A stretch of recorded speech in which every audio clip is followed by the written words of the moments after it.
Fil-qorti 2 filgħodu beda l-ġuri marbut mal-omiċidju ta' Margaret Mifsud, avukat inqatlet fl-emda tal-lejl ta' bejn 18 u 19 ta' April 2012. Nizar El-Gadi, il-Libjan ta' 36 sena tressa quddiem il-qorti kriminali mixli bil-qtil volontarju ta' Mifsud, l-eks sieħba u żewġ tibniet minn tiegħu. Quddiem l-imħallef Antonio Mizzi l-prosekuzzjoni spjegat il-prinċipji bażiċi tal-ġustizzja qabel ma tat summarju tal-fatti lill-ġurija maħtura. Kien propju 18 ta' April meta Margaret Mifsud ħarġet għal bibita mal-kollegi tagħha fl-istabbiliment Fortress, ix-Xemxija.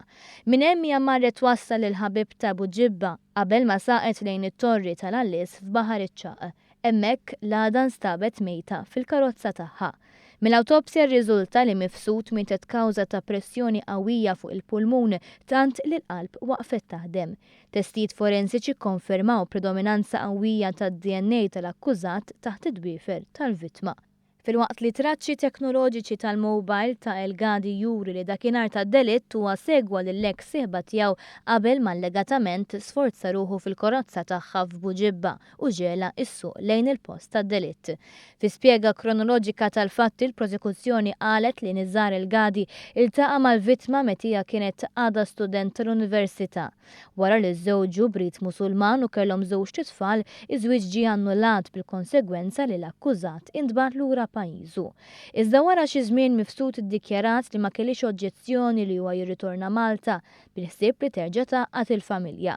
Il-prosekuzzjoni ddeskriviet din l-għażla bħala żball li swiela ħajjitha e kif minn dakinhar El-Gadi kien allegatament is-sors ta' abbuż fiżiku u psikoloġiku kontinwu.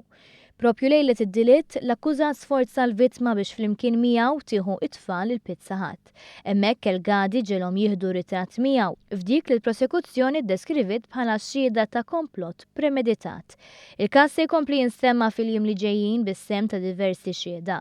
Wara li xedu quddiem il-maġistrati inkwerenti, it-tfal mhux se jkunu qed jiġdu f'dan l-istadju. Intant l-akkużat qed jaffaċċa akkużi separati li prova jifga lil Margaret Mifsud ftit jiem biss qabel ma allegatament qatilha.